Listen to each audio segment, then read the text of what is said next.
ನಮಸ್ಕಾರ ಸ್ನೇಹಿತರೆ, ಮತ್ತೊಮ್ಮೆ ಡಿಜಿಟಲ್ ಯಜ್ಞ ಚಾನಲ್ಗೆ ಸ್ವಾಗತ. ನಮ್ಮ ಸನಾತನ ಧರ್ಮದಲ್ಲಿ ಪ್ರತಿಯೊಂದು ಆಚರಣೆಗೂ ಅದರದೇ ಆದ ಒಂದು ವಿಶೇಷತೆ ಇದ್ದೇ ಇರುತ್ತೆ. ಹಾಗೂ ನಾವು ದಿನನಿತ್ಯ ಉಪಯೋಗಿಸುವ ಎಲ್ಲ ವಸ್ತುಗಳಲ್ಲಿ ಕೂಡ ಒಂದೊಂದು ಸಂದೇಶ ಇರುತ್ತೆ. ಅದೇ ರೀತಿ ನಮ್ಮ ಮನೆಯಲ್ಲಿ ಈ ಮೊರ ಮತ್ತು ಜರಡಿಯನ್ನು ಉಪಯೋಗಿಸ್ತೀವಿ. ಈ ಮೊರ ಮತ್ತು ಜರಡಿಯನ್ನು ಯಾಕೆ ಉಪಯೋಗಿಸ್ತೀವಿ?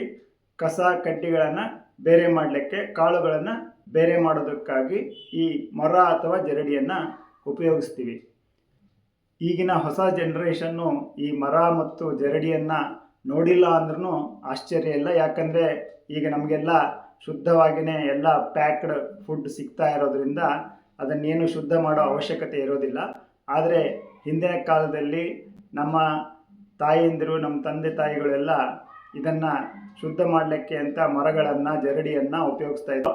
ಈ ಮರ ಮತ್ತು ಜರಡಿಗೆ ಅದರದೇ ಆದ ವಿಶೇಷ ಗುಣಗಳಿದೆ. ಆ ಮರ ಮತ್ತು ಜರಡಿಯಿಂದ ಕೂಡ ನಮ್ಮ ಜೀವನದಲ್ಲಿ ಅನೇಕ ಪಾಠಗಳನ್ನು ಕಲಿಯಲಿಕ್ಕಿದೆ. ಅದು ಏನು ಅಂತ ಈ ಸಂಚಿಕೆಯಲ್ಲಿ ನೋಡೋಣ. ಸಾಮಾನ್ಯವಾಗಿ ಮನೆಯಲ್ಲಿ ಹೆಣ್ಣುಮಕ್ಕಳು ಈ ಮೊರವನ್ನು ಉಪಯೋಗಿಸಿ ಕಾಳುಗಳಿಂದ ಕಸಕಡ್ಡಿಗಳನ್ನು ಬೇರ್ಪಡಿಸೋದನ್ನು ನೀವು ನೋಡಿರ್ಬೋದು. ಮೊರ ಏನು ಮಾಡುತ್ತೆ ಅಂದರೆ, ಆ ಮೊರದಲ್ಲಿ ಕಾಳು ಕಡ್ಡಿಗಳನ್ನು ಹಾಕಿ ಕೇರ್ತಾ ಇರ್ತಾರೆ. ಆವಾಗ ಅದೇನಾಗುತ್ತೆ ಅಂದರೆ, ಈ ಕಸ ಕಡ್ಡಿಗಳೆಲ್ಲ ಮುಂದೆ ಬಂದು ಹೊರಗಡೆ ಬೀಳುತ್ತೆ. ಒಳ್ಳೆಯ ಕಾಳುಗಳು ಹಿಂದೆ ಉಳ್ಕೊಂಡು ಆ ಮರದಲ್ಲೇ ಇರುತ್ತೆ. ಸಂದೇಶ ಏನು ಅಂತಂದರೆ, ಮೊರ ಬೇಡಾದ್ದನ್ನು ಹೊರಗೆ ಬಿಡುತ್ತೆ, ಒಳ್ಳೆಯದನ್ನು ಒಳಗಡೆ ಇಟ್ಕೊಳ್ಳುತ್ತೆ. ಅದೇ ರೀತಿ ಈ ಜರಡಿ ನೋಡಿದಿರಲ್ಲ, ಜರಡಿಯಲ್ಲಿಯೂ ಕೂಡ ಕಾಳುಗಳನ್ನು ಹಾಕಿ ಆ ಜರಡಿ ಹಿಡಿತಾರೆ. ಆ ಜರಡಿ ಏನು ಮಾಡುತ್ತೆ? ಕೆಟ್ಟದ್ದನ್ನು, ಅಂದರೆ ಯಾವುದು ನಮಗೆ ಬೇಡ, ಕಸ ಕಡ್ಡಿಯನ್ನು ತನ್ನ ಹತ್ರ ಇಟ್ಕೊಳ್ಳುತ್ತೆ, ಒಳ್ಳೆಯ ಕಾಳುಗಳನ್ನು ಕೆಳಗಡೆ ಬಿಡುತ್ತೆ. ಸೊ ಮರಕ್ಕೂ ಮತ್ತು ಜರಡಿಗೂ ವ್ಯತ್ಯಾಸ ಏನು ಅಂದರೆ, ಮರ ಒಳ್ಳೆಯದನ್ನು ಇಟ್ಕೊಳ್ಳುತ್ತೆ, ಕೆಟ್ಟದ್ದನ್ನು ಬಿಡುತ್ತೆ. ಜರಡಿ ಏನು ಮಾಡುತ್ತೆ? ಒಳ್ಳೆಯದನ್ನು ಬಿಡುತ್ತೆ, ಕೆಟ್ಟದ್ದನ್ನು ತನ್ನ ಹತ್ರ ಇಟ್ಕೊಳ್ಳುತ್ತೆ. ಆದ್ದರಿಂದ ನಮ್ಮ ಪೂರ್ವಜರು ಈ ಮಂಗಲ ಕಾರ್ಯಗಳಲ್ಲಿ, ಮದುವೆ ಮನೆಗಳಲ್ಲಿ, ವಿಶೇಷವಾಗಿ ಸಂಕ್ರಮಣ ಕಾಲದಲ್ಲಿ ಮತ್ತು ರಥಸಪ್ತಮಿಯ ಕಾಲದಲ್ಲಿ ಈ ಒಂದು ಬಾಗಿನ ಕೊಡುವ ಒಂದು ಸಂಪ್ರದಾಯ ಇದೆ.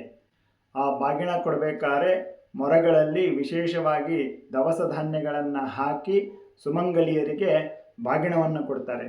ಈ ಬಾಗಿನ ಕೊಡುವ ಒಂದು ಉದ್ದೇಶ ಮತ್ತು ಅದರ ಸಂದೇಶ ಇಷ್ಟೇ: ಬಾಗಿನ ತೆಗೆದುಕೊಳ್ಳುವವರು, ಬಾಗಿನ ಕೊಡುವವರು ಮತ್ತು ಇಡೀ ಸಮಾಜಕ್ಕೆ ಮೊರದ ಥರ ನಾವು ಒಳ್ಳೆಯ ಗುಣಗಳನ್ನು ನಮ್ಮ ಹತ್ರ ಇಟ್ಕೋಬೇಕು ಮತ್ತು ಮೊರದ ಥರ ಕೆಟ್ಟ ಗುಣಗಳನ್ನು, ಕೆಟ್ಟ ವಿಚಾರಗಳನ್ನು ನಮ್ಮಿಂದ ಹೊರಹಾಕಬೇಕು ಅನ್ನೋ ಒಂದು ವಿಶೇಷ ಸಂದೇಶ ಇದೆ.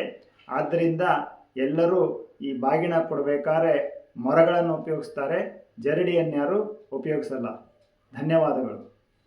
Friends, don't forget to like, comment and subscribe to digital Yajna channel.